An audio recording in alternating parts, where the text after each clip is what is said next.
목요일입니다. 새벽에 만난 하나님 오신 여러분들을 환영합니다. 같이 기도합니다.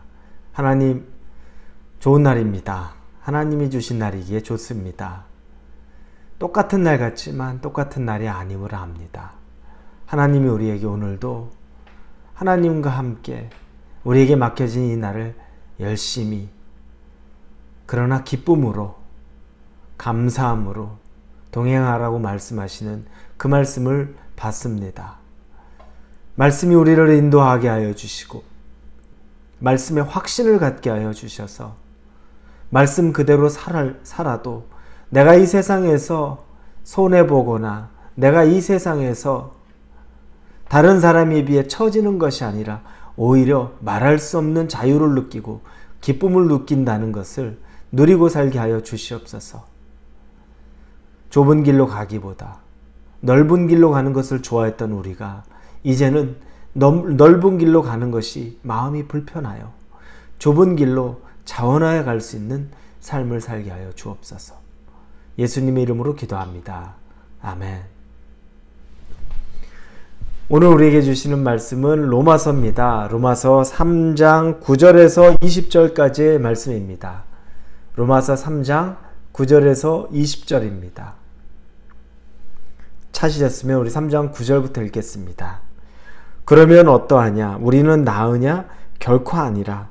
유대인이나 헬라인이나 다 죄 아래에 있다고 우리가 이미 선언하였느니라. 기록된 바 의인은 없나니 하나도 없으며 깨닫는 자도 없고 하나님을 찾는 자도 없고 다 치우쳐 함께 무익하게 되고 선을 행하는 자는 없나니 하나도 없도다.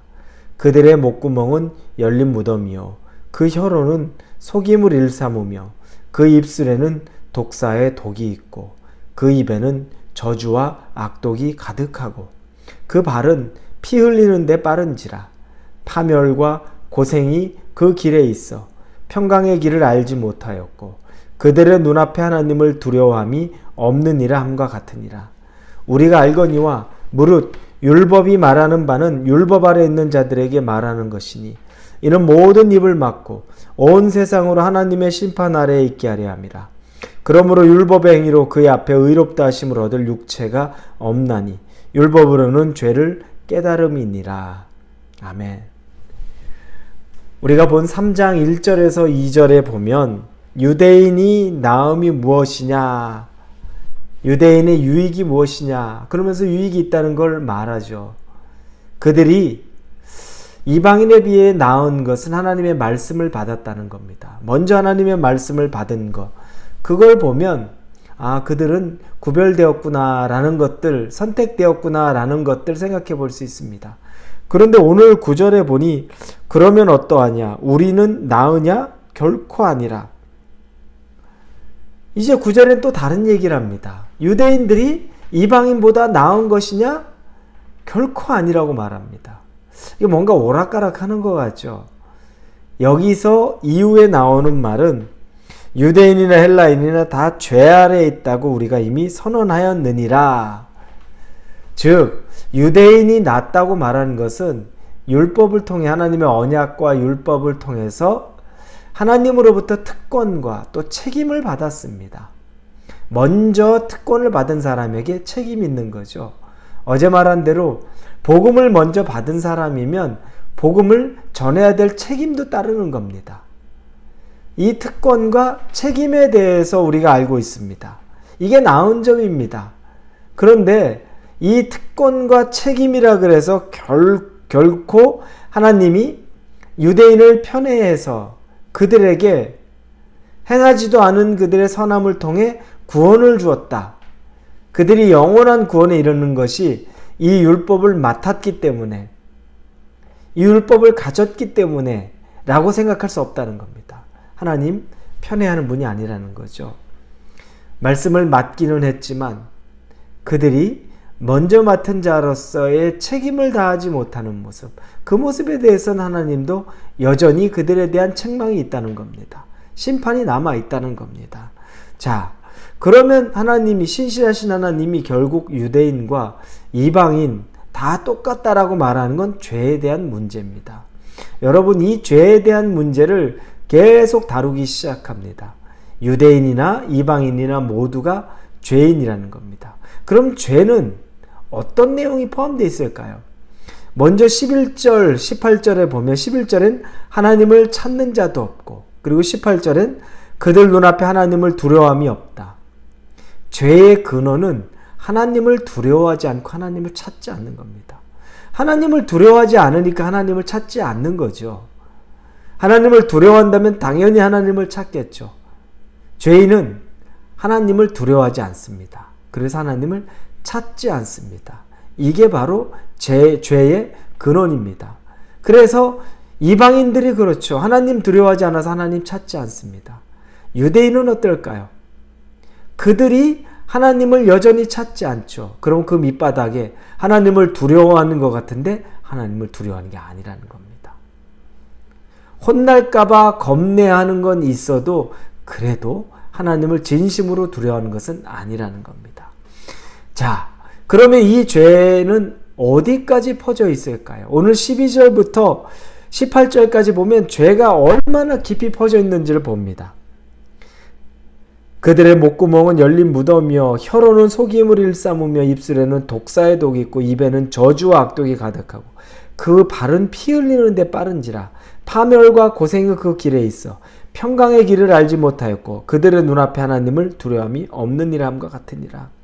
온갖 악한 것들은 이 죄의 결과로 다 나온다는 겁니다.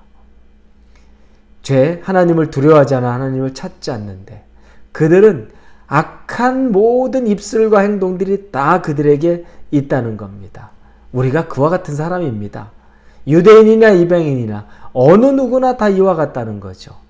그러면서 이 모든 것들은 다 해당된다는 겁니다. 모든 사람에게 다 똑같이 해당된다는 겁니다. 그래서 10절에 아무도 의인이 없다. 의인은 없나니 하나도 없다라고 말합니다. 목사라고 여러분 의롭습니까? 아니죠. 얼마나 많은 목회자들을 통해서 이 세상에 범죄가 저지러집니까? 그것 때문에 시험 들어서 복음이 전달되지 않는 경우가 얼마나 많습니까? 목회자가 똑바로 서지 못한 일들 때문에 그런 일들 너무 많습니다. 중직자들, 장로나 권사나 이런 중직자들 때문에 시험 든 일 얼마나 많습니까?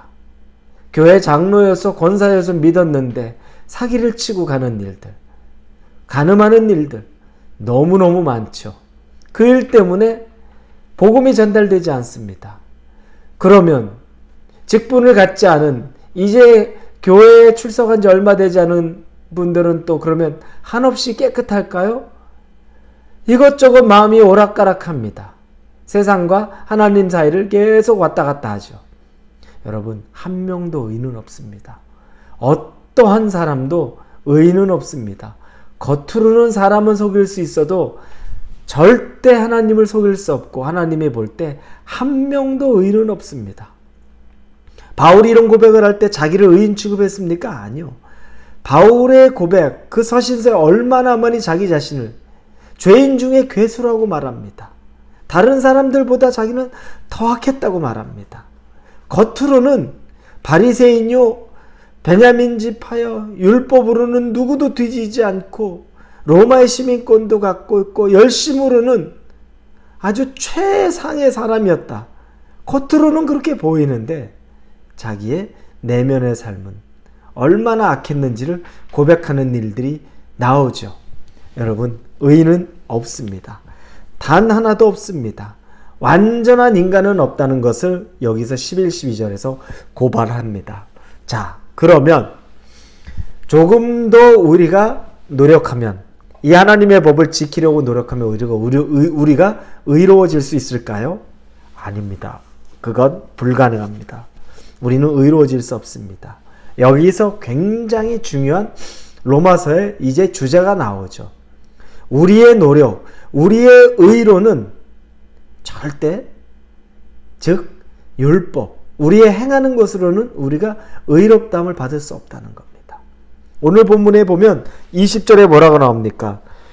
그러므로 율법의 행위로 그의 앞에 의롭다 하심을 얻을 육체가 없나니 율법으로는 죄를 깨달음이라. 율법으로는 절대 절대 의롭게 되지 않습니다. 율법을 가졌다고 의로운 것이 아닙니다. 단지 율법은 우리의 죄를 깨닫게 해주는 겁니다. 무엇이 죄고 무엇이 죄가 아닌지를 깨닫게 해주는 것인지 그 율법을 우리는 다 지켜 행할 수 없습니다. 그래서 우리는 여전히 죄입니다. 그래서 조금 더 내가 노력해서 어느 정도 선에까지 가면 이제 내가 해탈, 불교 용어죠. 해탈하는 것, 구원에 이르는 것, 우리의 노력으로는 불가능하다는 겁니다. 이룰 수 없다는 겁니다. 그래서 여기에 들어가는 것이 은혜가 들어가는 거죠. 예수 그리스도의 그 복음의, 그 죽음의, 사랑의 은혜가 우리 안에 들어오는 순간, 그때 비로소 우리의 모든 허물은 덮어지는 겁니다.